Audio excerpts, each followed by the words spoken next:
At my daughter's wedding, my son-in-law ordered me to hand over the keys to my farm, in front of 200 guests. When I said no, he slapped me so hard I lost my balance. I walked out and made a call. He went hysterical when he saw who it was.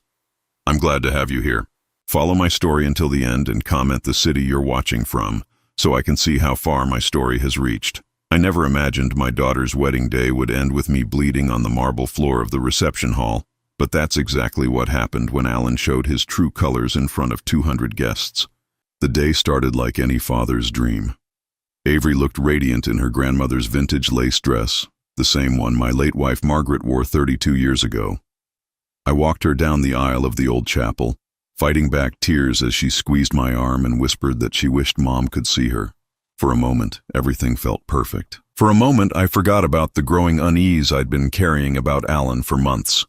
The ceremony itself was beautiful. Avery glowed with happiness, and I forced myself to smile whenever Alan's eyes met mine. He had that practiced charm, the kind that fooled everyone except those who looked closely enough. I'd learned to look closely over the past 2 years, ever since he started asking pointed questions about the ranch property, about my will, about what would happen to the land when I was gone. But weddings have a way of bringing out people's true nature, and Alan's mask began slipping during the cocktail hour. I was standing near the bar, nursing a whiskey and watching Avery laugh with her college friends, when Alan appeared beside me. His bow tie was loosened, his face flushed from champagne, and there was something different in his eyes. Something harder. "Clifford," he said, clapping his hand on my shoulder with more force than necessary. "We need to talk." I turned to face him, noticing how several nearby guests had quieted their conversations. "What about son?" The word son seemed to irritate him. His jaw clenched slightly before he forced another smile. "About the ranch, about Avery's future. Our future." "This isn't the time or place, Alan." I kept my voice low, hoping to diffuse whatever was brewing. "It's your wedding day. Enjoy it." But Alan had other plans. He stepped closer, his voice dropping to a whisper that somehow felt more threatening than if he'd shouted. "Actually, it's the perfect time. All these witnesses around. All these important people from both our families." A chill ran down my spine. The way he said witnesses made my stomach turn. I glanced around and realized we were surrounded by his business associates, his family members, people I barely knew. Avery was across the room, still laughing with her friends, oblivious to what was unfolding. "Alan, whatever you're thinking, I'm thinking," he interrupted, his voice rising just enough for others to hear, "that it's time for some generosity, some real family support." That's when I saw it. He reached into his jacket pocket and pulled out a small velvet box. For a moment, I thought it might be another wedding gift, but when he opened it, my blood ran cold. Inside was a set of keys, my keys, the keys to the ranch house, the barn, the equipment shed, keys I'd definitely not given him. "How did you get those?" I asked, my voice barely steady. Alan's smile turned predatory. "Avery made copies. She thought it would be a nice surprise, a symbolic gesture." He held the box higher, making sure the people around us could see. "But I think we need the originals, don't you? Along with the deed transfer papers." The whiskey in my glass trembled as my hand shook with anger. "The what?" "Come on, Clifford, don't play dumb." His voice was loud enough now that conversations around us had stopped entirely. "Avery's your only child. The ranch should be hers, should be ours. And frankly, a man your age shouldn't be carrying that kind of burden alone." I felt the weight of 200 pairs of eyes on us. The music had stopped. Even the waitstaff had paused in their duties. Alan had orchestrated this perfectly, creating a public moment where any refusal on my part would look selfish, unreasonable. "The ranch isn't going anywhere," I said carefully, "and this isn't a conversation for when? When you're dead?" Alan's mask slipped completely now. "Avery deserves security now. We both do. And that ranch is sitting there, wasted on an old man who can barely manage it anymore." The insult hit like a physical blow. Several guests gasped audibly. I saw Avery's Aunt Martha cover her mouth in shock. In the distance, I could see Avery had finally noticed the commotion and was making her way over, her dress trailing behind her, confusion written across her face. I said, "No, Alan." My voice was steadier than I felt. And I meant it. That's when everything changed. Alan's face twisted with rage, all pretense of civility gone. He stepped closer. his breath hot with champagne and fury. "You stubborn old fool. Do you have any idea who you're messing with?" Before I could respond, before I could step back, before anyone could intervene, Alan's hand cracked across my face with a sound that echoed through the silent reception hall like a gunshot. The slap was hard enough to knock me off balance. My left foot slipped on the polished marble and I went down hard, my hip hitting the floor first, then my shoulder. Pain exploded through my body as I lay there, stunned, the taste of blood filling my mouth where I'd bitten my tongue. For a moment, there was absolute silence. Then the whispers started, rising like a wave. "Did he just hit him? Oh my God, did you see that? Someone call security." I pushed myself up on my elbow, looking around at the circle of horrified faces surrounding me. Alan stood over me, his chest heaving, his fists still clenched. He looked as shocked as everyone else, as if he couldn't believe what he'd just done. That's when I saw Avery. She was standing at the edge of the crowd, her hands pressed to her mouth, tears streaming down her cheeks. But she wasn't moving toward me. She wasn't rushing to help her father who'd just been assaulted at her wedding. She was staring at Alan with something that looked like fear. I realized in that moment that this wasn't the first time she'd seen this side of him. Slowly, painfully, I got to my feet.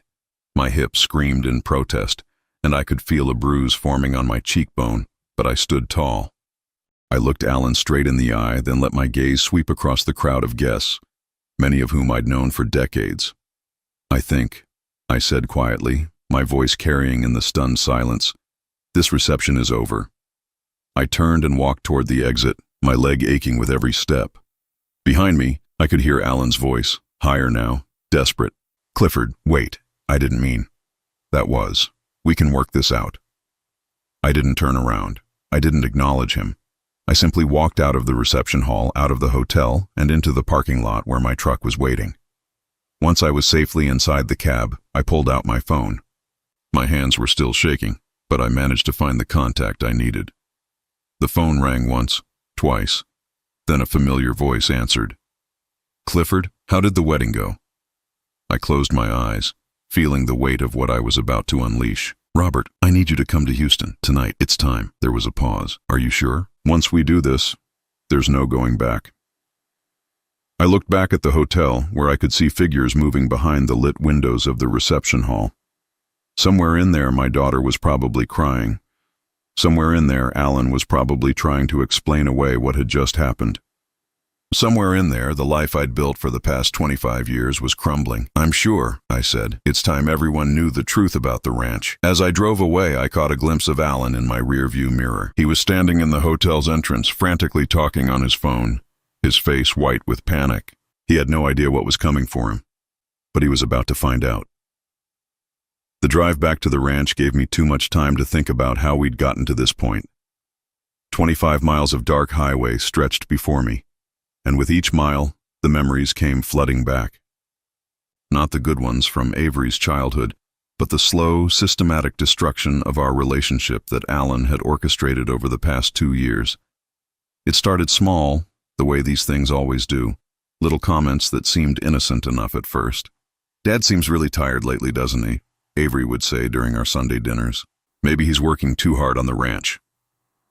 At first, I thought she was being caring. My 68-year-old body did ache more than it used to, and managing 800 acres of cattle ranch wasn't getting any easier. But then the comments became more frequent, more pointed.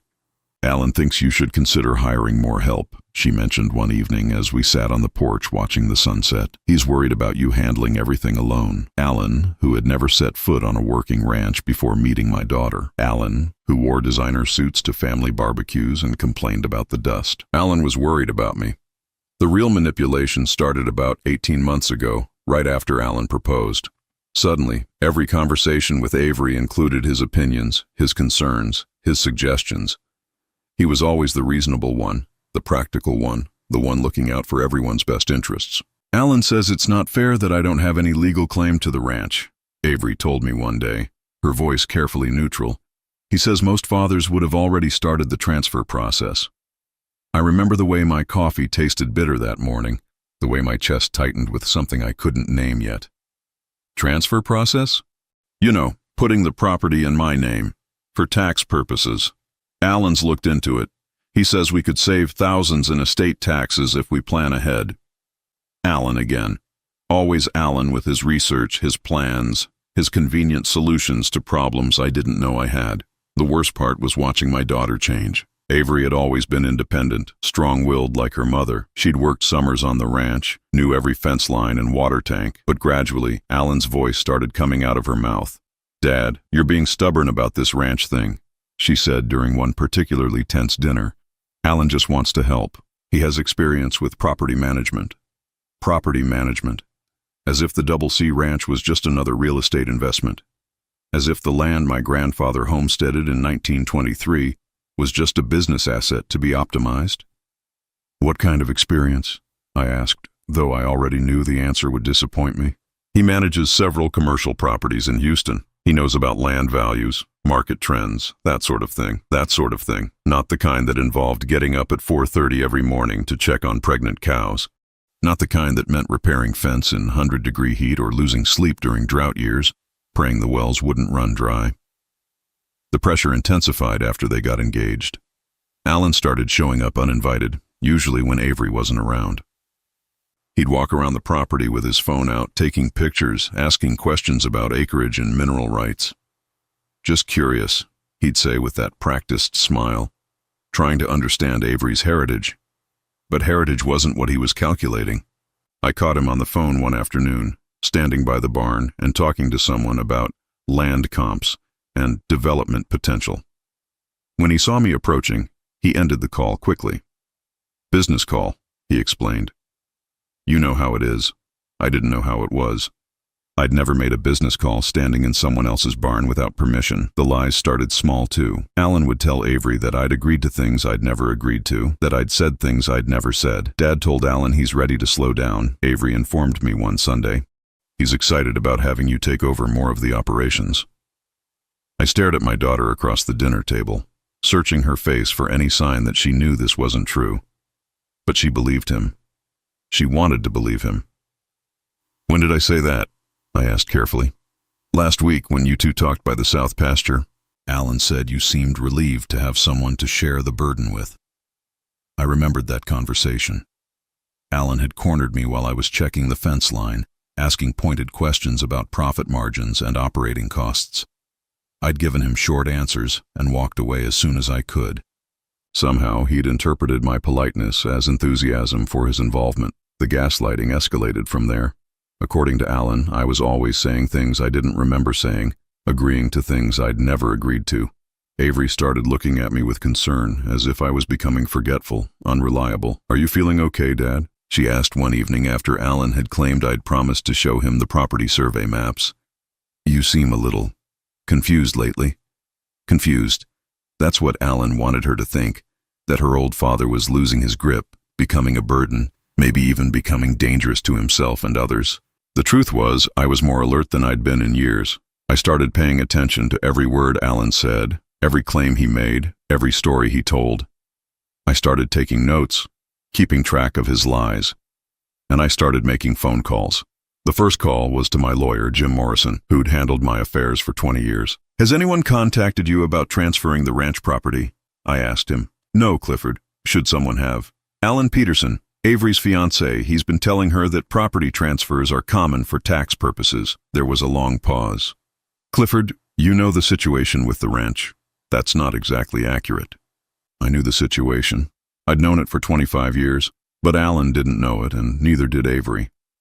I'd been carrying that secret alone since Margaret died, protecting my daughter from a truth that would have complicated her life unnecessarily. "I think it's time to make some calls, Jim."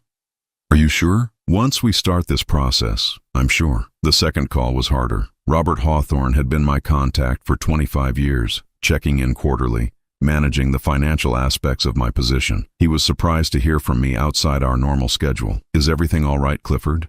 "I think it's time to reveal the arrangement," I told him. "My daughter's getting married to someone who doesn't understand the situation. That's a big decision." "Are you certain?" I thought about Alan's hands on my daughter, his voice in her ear, his plans for property that wasn't mine to give. "I'm certain." The third call was the most difficult. Dr. Patricia Santos had been our family physician for 15 years. She'd delivered Avery, held Margaret's hand during the cancer treatments, and helped me through the darkest period of my life. Patricia, I need you to do something for me. I need a complete physical and cognitive evaluation. Clifford, you just had your annual physical 3 months ago. Everything was fine. I know, but I need documentation. Official documentation that I'm mentally competent and physically capable. There was a pause.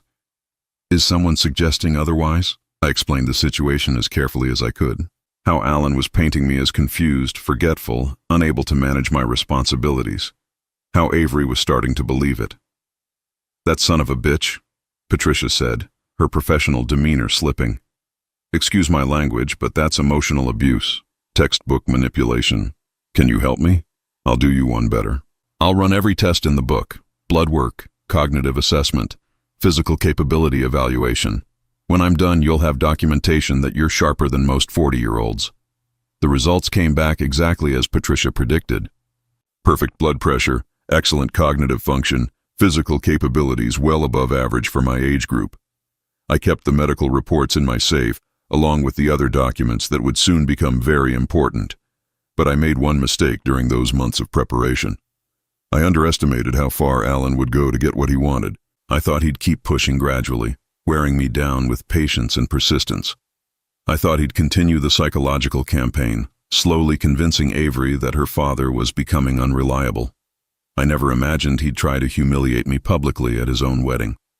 I never thought he'd be desperate enough to demand the ranch keys in front of 200 witnesses, and I certainly never expected him to hit me. That slap changed everything. It moved up my timeline by months, forced my hand in a way I hadn't planned. But maybe that was for the best. Maybe it was time for Alan to learn that some secrets are worth keeping, and some lies have consequences he could never imagine.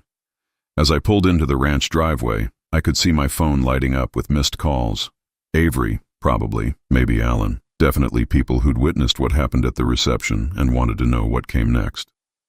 But there was only one call I cared about making. I dialed Robert's number again as I sat in my truck, looking out at the land I'd protected for 25 years. Robert, it's Clifford again. How soon can you get the board members to Houston? If it's urgent, I can have them here by tomorrow morning. I touched my swollen cheek, felt the ache in my hip where I'd hit the marble floor. It's urgent. Alan Peterson just made the biggest mistake of his life. It's time he learned who really owns the Double C Ranch. The truth about the Double C Ranch began 25 years ago, on the worst day of my life. Margaret had been fighting cancer for 18 months, and we'd spent our life savings on treatments that ultimately couldn't save her. I was sitting in the hospital billing office, staring at invoices totaling over $300,000, when the ranch foreman found me there. Mr.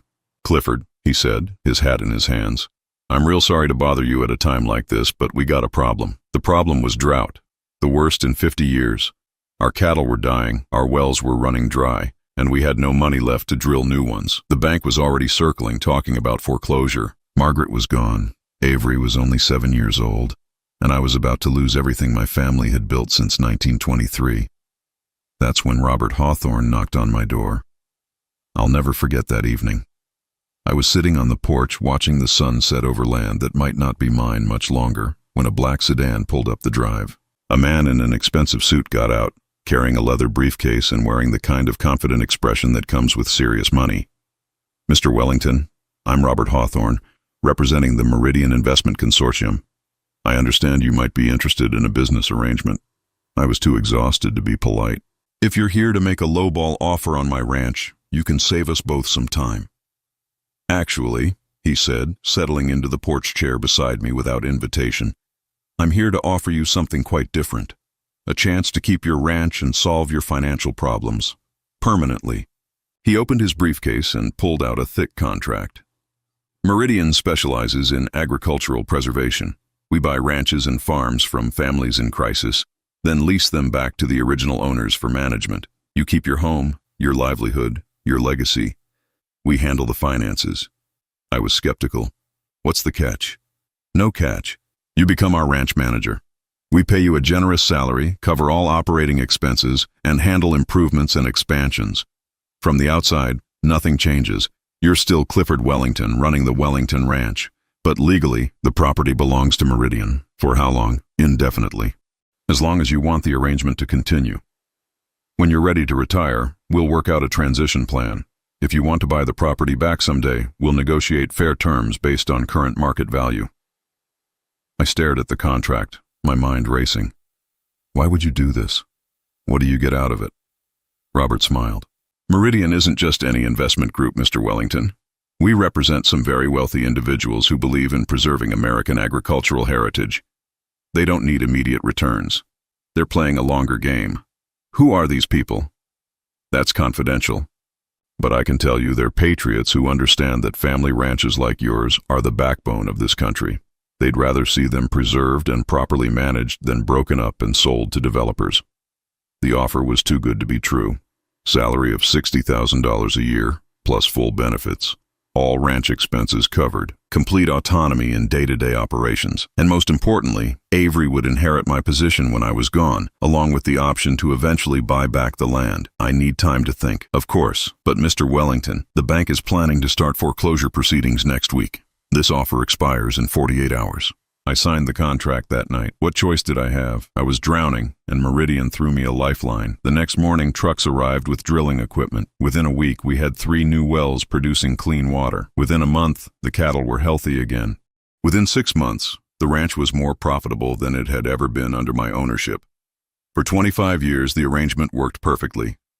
Meridian sent quarterly checks, covered all major expenses, and never interfered with my decisions. Robert visited 4 times a year, always friendly and supportive. I was the ranch manager, but to everyone else, I was still the owner. Even Avery believed the ranch belonged to me. I planned to tell her the truth when she turned 21, but she was in college then, focused on her studies and her social life. When she graduated, she moved to Houston for her career. The ranch wasn't part of her immediate future, so I kept postponing the conversation. Then Alan came along and everything changed. The first time he visited the ranch, he walked around like he was conducting an appraisal. He asked pointed questions about acreage, mineral rights, and land values. He wanted to see property records, tax assessments, and profit statements. "Just trying to understand Avery's inheritance," he explained when I caught him photographing the barns and equipment. But his questions were too specific, too calculated. He wasn't just curious about Avery's future. He was planning something. I called Robert that week. "We might have a problem." "What kind of problem?" "Avery's boyfriend is asking a lot of questions about the property. He's pushing for information I can't give him without revealing the arrangement." "How serious is the relationship?" "Serious enough that he's talking about marriage." There was a long pause. "Clifford, you know the terms of the contract. If anyone outside the family discovers the true ownership structure, Meridian has the right to terminate the arrangement immediately." I knew. I'd read that clause dozens of times over the years. It was Meridian's protection against publicity or legal complications. If word got out that wealthy investors were secretly buying family ranches, it could create political problems they wanted to avoid. "What are my options?" "Tell your daughter the truth. If she's planning to marry this man, she needs to know what she's really inheriting."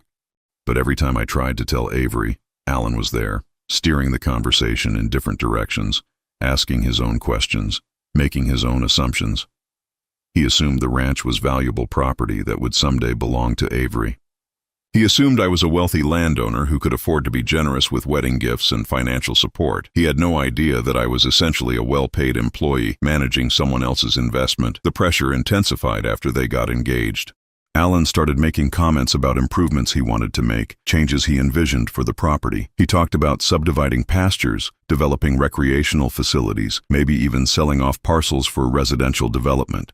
"This place has incredible potential," he told me one afternoon, standing on the hilltop overlooking the main house.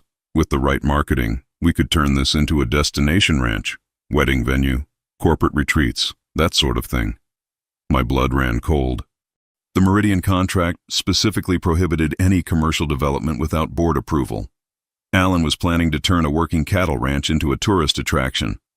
"That's not really my vision for the place," I told him carefully. "Well, it won't be your decision much longer, will it?" He smiled, but there was steel in his voice. "Once Avery and I are married, we'll be the ones making those choices." That's when I realized Alan wasn't just planning to inherit the ranch. He was planning to take it over while I was still alive. He was maneuvering to push me aside, convince Avery that I was too old and stubborn to manage the property effectively. I started documenting everything, every conversation, every demand, every lie he told Avery about what I'd supposedly agreed to. I also started preparing for the inevitable confrontation. The medical evaluation was just the beginning. I also had my lawyer prepare a complete dossier on Alan Peterson. His credit history, his business dealings, his previous relationships. What we found wasn't pretty. Alan had a pattern of targeting women with assets. His first marriage had ended when his wife discovered he'd been secretly borrowing against her inherited property. His business partnerships consistently failed, leaving his partners holding the debt while Alan moved on to new opportunities. But the most damaging information came from his current employer. Alan was facing an internal investigation for questionable expense reports and unauthorized use of company resources. He was likely to be fired within the next 6 months. He was desperate, and desperate men do dangerous things. I should have told Avery everything before the wedding. I should have sat her down and explained the whole situation, from the Meridian contract to Alan's financial problems. But I kept hoping she'd see through his manipulation on her own. I kept believing that my smart, independent daughter would recognize what was happening. Instead, Alan escalated to public humiliation and physical violence. He forced my hand in the worst possible way, in front of the worst possible audience. Now, sitting in my truck in the ranch driveway, I knew there was no going back. Tomorrow morning, Robert would arrive with the Meridian board members. Alan would learn that he'd just assaulted the manager of a ranch owned by some very powerful people who didn't appreciate threats to their investments or attacks on their employees. My phone rang, interrupting my thoughts. Alan's name flashed on the screen. I let it go to voicemail, then listened to his message. Clifford, look, I know things got out of hand tonight. I was stressed, maybe had too much champagne. But we're family now, and family works things out. Call me back. We need to talk about moving forward. Moving forward. As if slapping me in front of 200 witnesses was just a minor bump in our relationship. As if tomorrow would bring business as usual. Alan had no idea what was coming for him. But in about 12 hours, he was going to get an education in the difference between seeming to own something and actually owning it. And more importantly, he was going to learn that some people have friends in very high places. I was up before dawn as usual, but this morning felt different. Every sound seemed amplified, the coffee maker gurgling, my boots on the hardwood floor, the distant lowing of cattle in the east pasture. Today was the day Alan Peterson would learn that some secrets have consequences. Robert called at 6:15. We're about an hour out from the ranch. The board members flew in from Dallas, Denver, and Phoenix. They're not happy about being pulled away from their schedules, but when I explained the situation, they agreed this needed immediate attention. How much should I tell them about Alan? Everything. They'll want to understand exactly what kind of threat we're dealing with. I spent the next hour preparing. I pulled out all my documentation, the medical reports proving my competency, the legal assessment of Alan's character and financial situation, the recordings I'd made of our conversations over the past year. Everything that would paint a complete picture of what had been happening. At 7:30, 3 black SUVs pulled up the ranch road, kicking up dust in the morning sun. I watched from the kitchen window as 6 people got out, all wearing business attire that looked out of place against the backdrop of cattle pasture and mesquite trees. Robert led the group, looking exactly the same as he had 25 years ago. Beside him walked a woman in her 60s with silver hair and the bearing of someone accustomed to being the smartest person in the room. The others were men in their 50s and 60s, all carrying themselves with the quiet confidence that comes from real power. Clifford, Robert said as they approached the porch, I'd like you to meet the Meridian Board. Margaret Caldwell, Chairwoman, James Morrison, Chief Financial Officer, David Chen, Legal Counsel, Thomas Wright, Operations Director, and Patricia Vasquez, Risk Management. I shook hands with each of them, noting their firm grips and direct eye contact. These weren't people who wasted time on pleasantries. Mr. Wellington, Margaret Caldwell said, her voice crisp and professional, Robert has briefed us on the situation. We understand you've been threatened and physically assaulted by someone attempting to gain control of this property. That's correct. And this person believes you own the ranch outright? He does. So does my daughter. I've maintained the fiction for 25 years as required by the contract. David Chen opened a briefcase and pulled out a tablet. We've been doing our own research on Alan Peterson since Robert called yesterday. What we've found is disturbing. He turned the tablet toward me. showing a detailed financial profile. Mr. Peterson is heavily in debt. Credit cards, personal loans, and what appears to be gambling obligations to some unsavory individuals. He owes approximately $150,000 to various creditors. Margaret Caldwell picked up the thread. More concerning is his employment situation. Our contacts at his firm confirm he's under investigation for embezzlement. He's been using company credit cards for personal expenses and billing clients for work that was never performed. They're planning to fire him next week, Patricia Vasquez added. He likely knows it's coming, which explains his desperation to secure assets through marriage. I felt a sick twist in my stomach. Does Avery know any of this? We doubt it, Thomas Wright said. Peterson has been very careful to present a successful facade. Expensive car, upscale apartment, designer clothes, all purchased on credit he can't afford to repay. James Morrison consulted his own tablet. The psychological profile is textbook predatory behavior. He targets women with assets, uses manipulation and emotional abuse to gain control, then systematically strips away their resources. His first wife lost her family's jewelry business to his debts, David Chen continued. His second serious relationship ended when the woman discovered he'd forged her signature on loan documents using her house as collateral. The picture was becoming clearer and uglier by the minute. Alan wasn't just an opportunist. He was a practiced con artist who'd found the perfect mark in my trusting daughter. What's our legal position if he continues to pursue claims on the property? I asked. David Chen smiled coldly. Non-existent. He has no standing whatsoever. The property belongs to Meridian, operated under a management contract with you. Even if he were legitimately married to your daughter, even if you wanted to transfer your management rights to them, he would need approval from this board. Which he'll never get, Margaret Caldwell said firmly.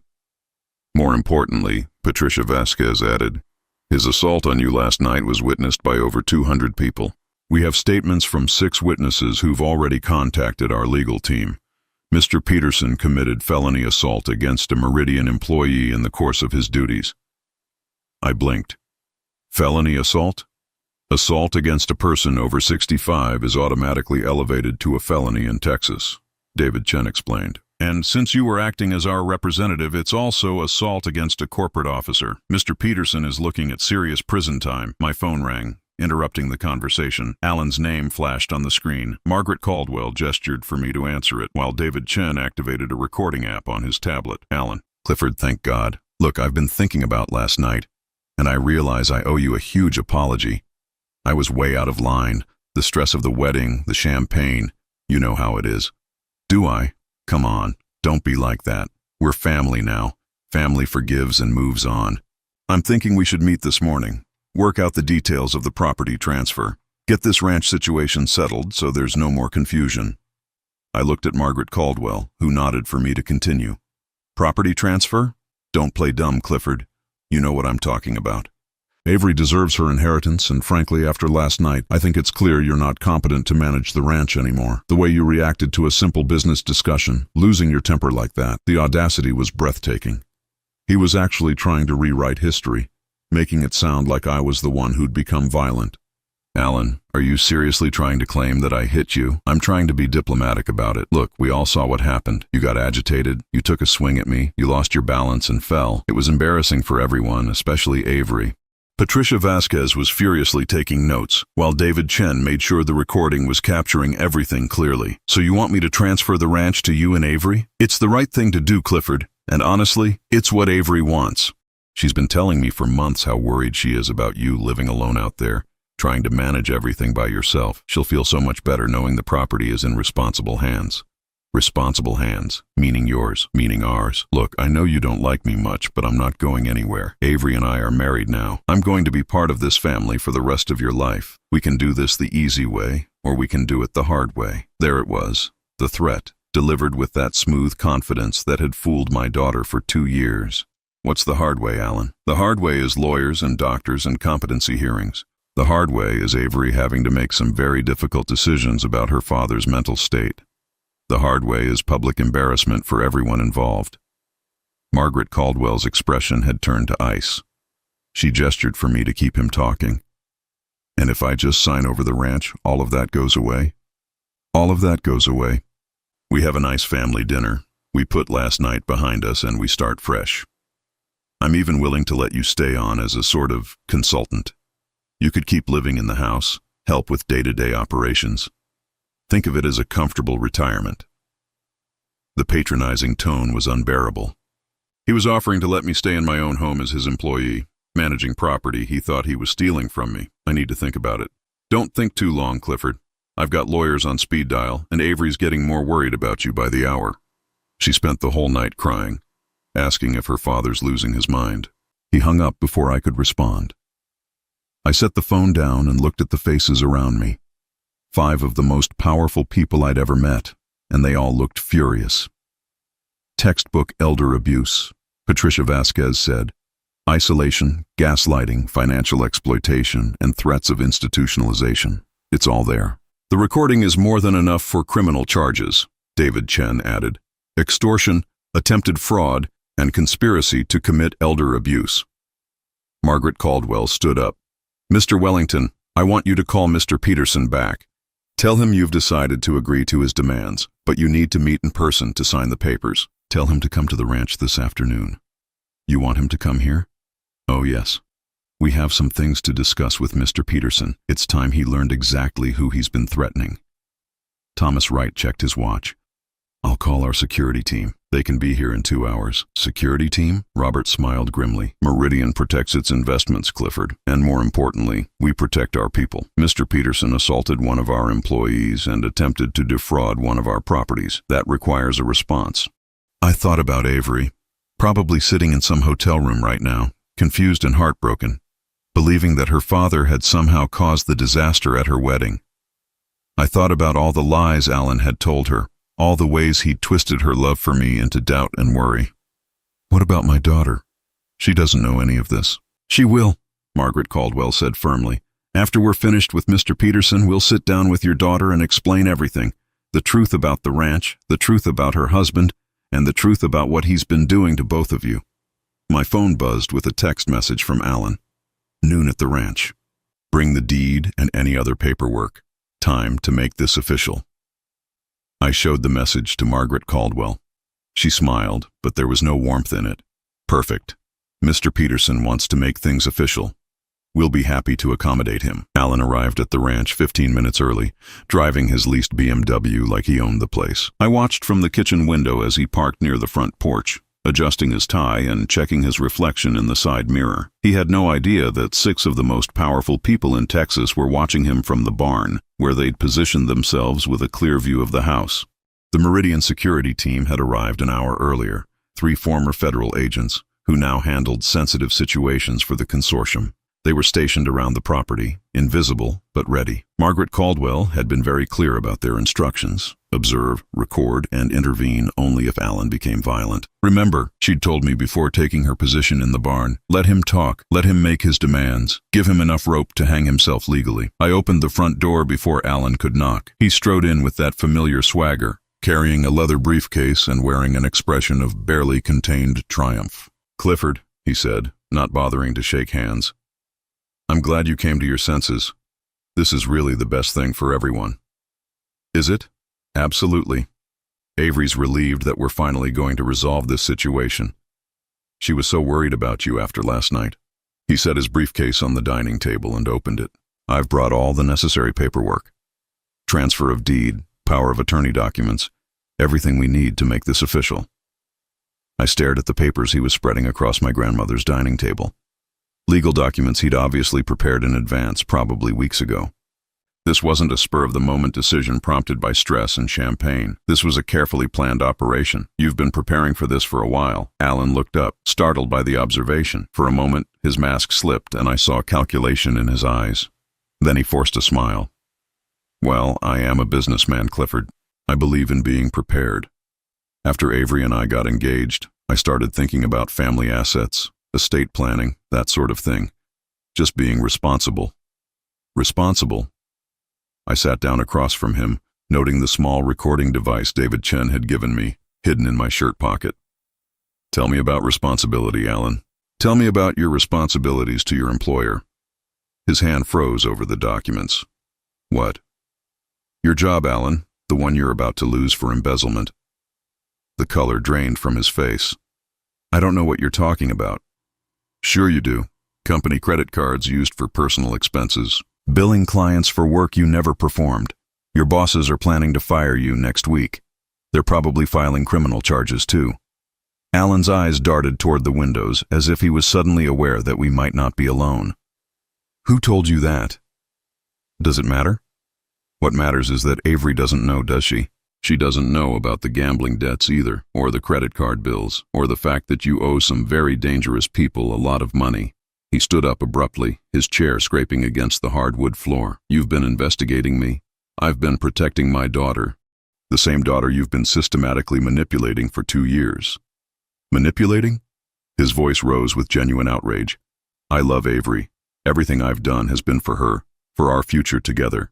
Everything you've done has been for yourself. You saw a lonely woman with a rich father, and you saw an opportunity. Alan's composure cracked completely. Rich father? You think you're rich? This place is mortgaged to the hilt, Clifford. I've seen the financial records. You're barely breaking even on this cattle operation. The only real asset you have is the land itself. There it was. The admission that he'd been researching my finances, planning to liquidate everything I'd worked for. I kept my voice steady.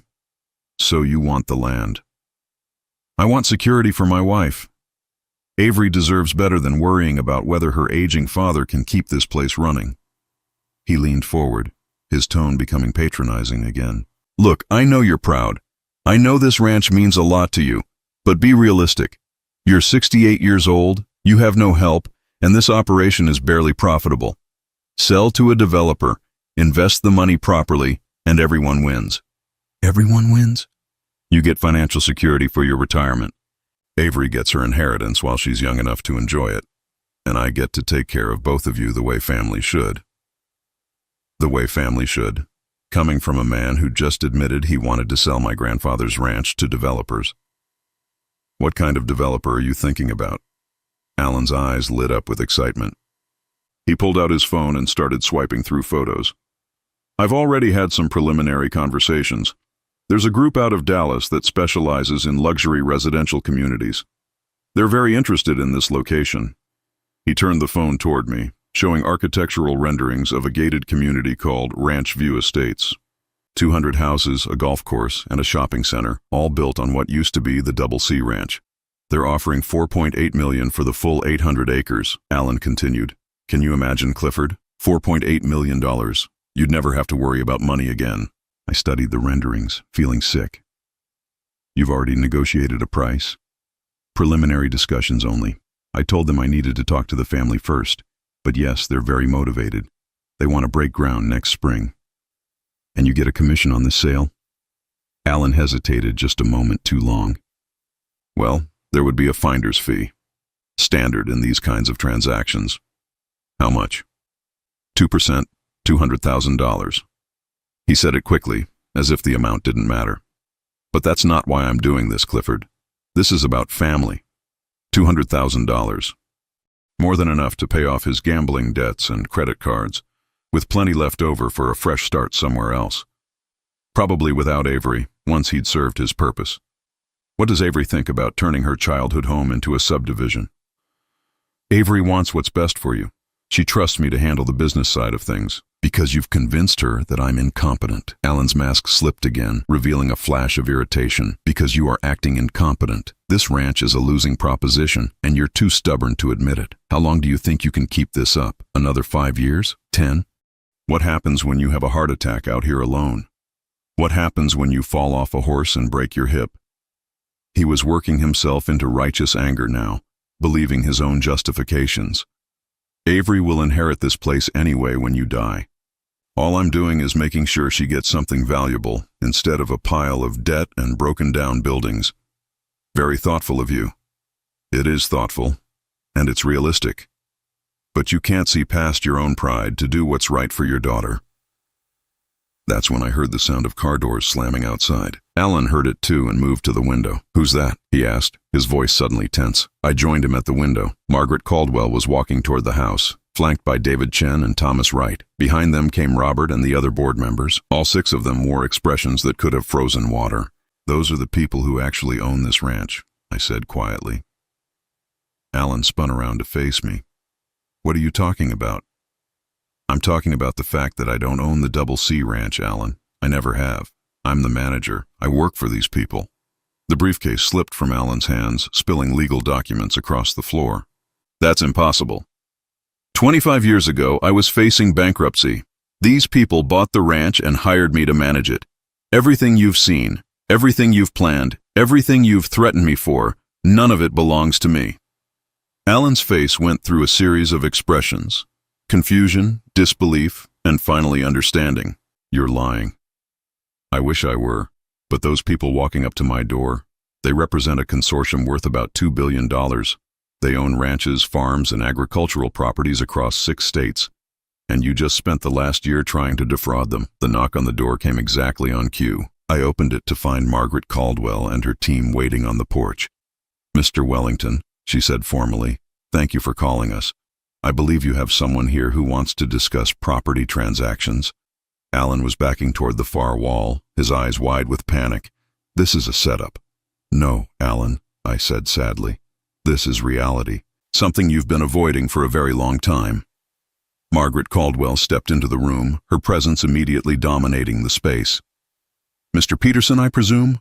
I'm Margaret Caldwell, chairwoman of the Meridian Investment Consortium. I understand you've been making inquiries about our property. Your property? The Double C Ranch. 800 acres of prime Texas cattle land, purchased by Meridian in 1998. Mr. Wellington here is our ranch manager, and an excellent one. David Chen opened his own briefcase and pulled out a thick folder. We have copies of your conversation this morning, Mr. Peterson. Extortion, attempted fraud, conspiracy to commit elder abuse. Quite an impressive list of felonies.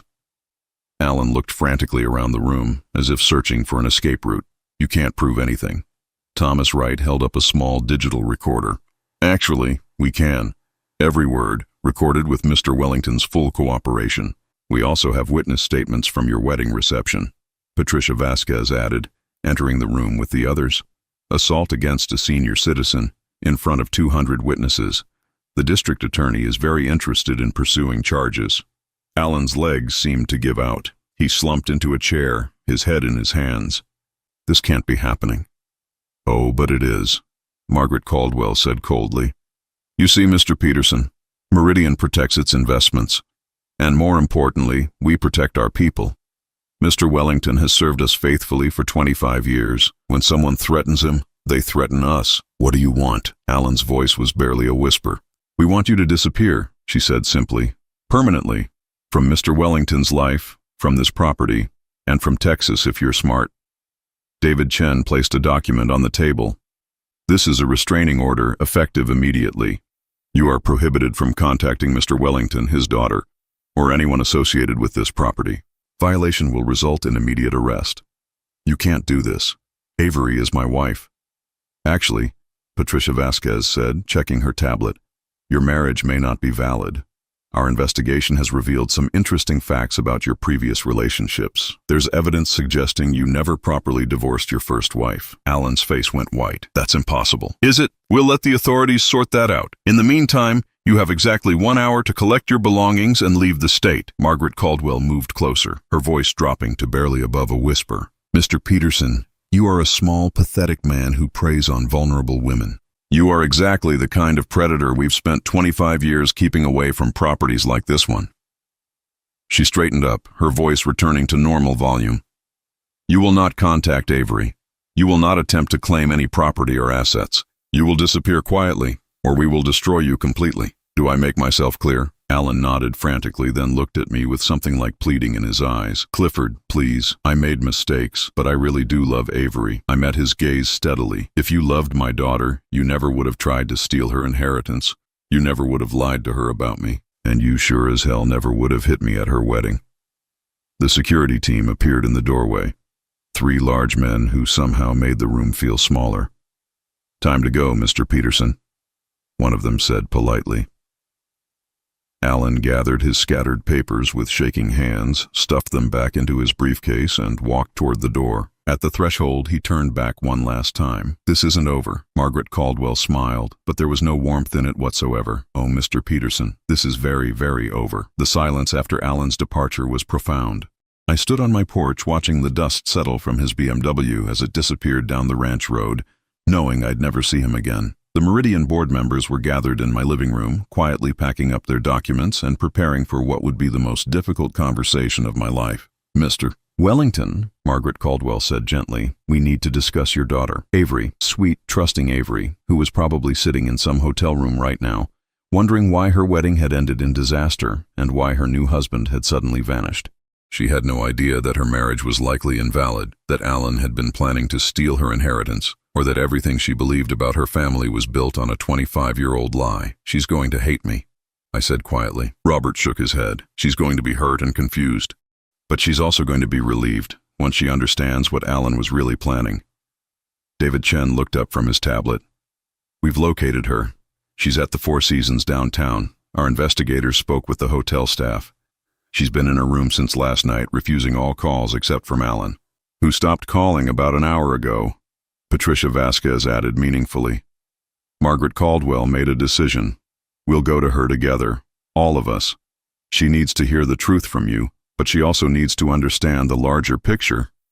An hour later, we were sitting in the hotel's private conference room. Avery arrived looking exhausted and confused, still wearing yesterday's wedding dress, her eyes red from crying. When she saw me with 6 strangers in business suits, her confusion deepened. Dad, what's going on? Where's Alan? He was supposed to meet me here hours ago, but he's not answering his phone.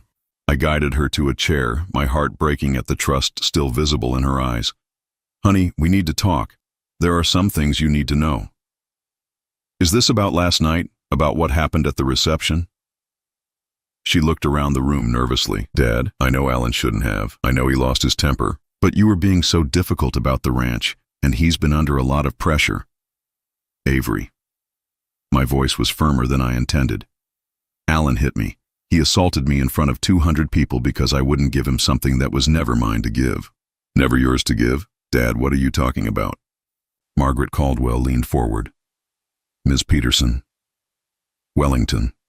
Avery corrected automatically. I kept my name. Ms. Wellington, I'm Margaret Caldwell. I represent the Meridian Investment Consortium. We own the Double C Ranch. The words hung in the air like a physical presence. Avery blinked several times, as if she hadn't heard correctly. You own. But that's impossible. The ranch has been in our family for generations. It was in your family, Robert explained gently, until 25 years ago, when your father was facing bankruptcy after your mother's medical bills. Meridian purchased the property and hired your father as ranch manager. I watched my daughter's face as the implications hit her.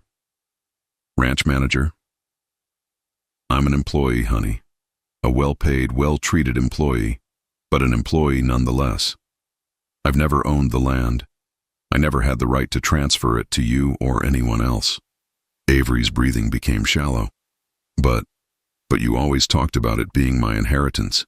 You always said the ranch would be mine someday. And it could be, Margaret Caldwell said. Meridian has always been willing to sell the property back to the Wellington family, if and when they were in a position to purchase it. How much would that cost? David Chen consulted his tablet. Current market value is approximately $4.2 million. The number hit Avery like a physical blow. She slumped back in her chair, staring at nothing. 4.2 million, Alan said. Alan thought he was marrying into wealth, Thomas Wright said bluntly. He spent 2 years planning to steal what he believed was your inheritance. Patricia Vasquez opened her briefcase and pulled out a thick folder. Ms. Wellington, we need you to understand exactly who you married. Alan Peterson is a con artist with a pattern of targeting women with assets.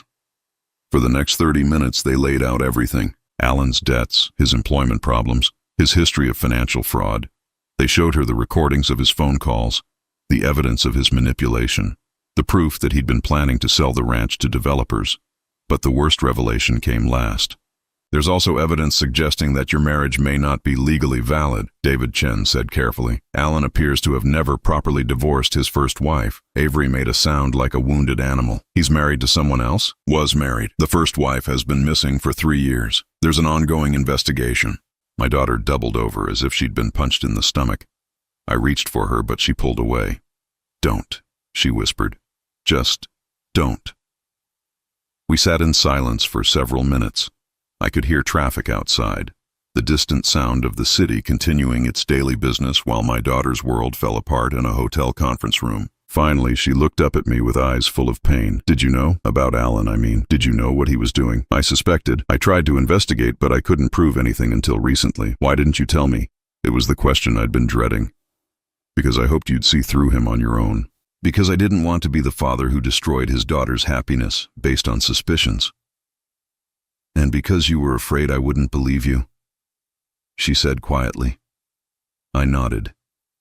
He was very good at making me look like the problem, making you doubt my judgment, my competency. Avery was quiet for a long time, processing everything she'd learned.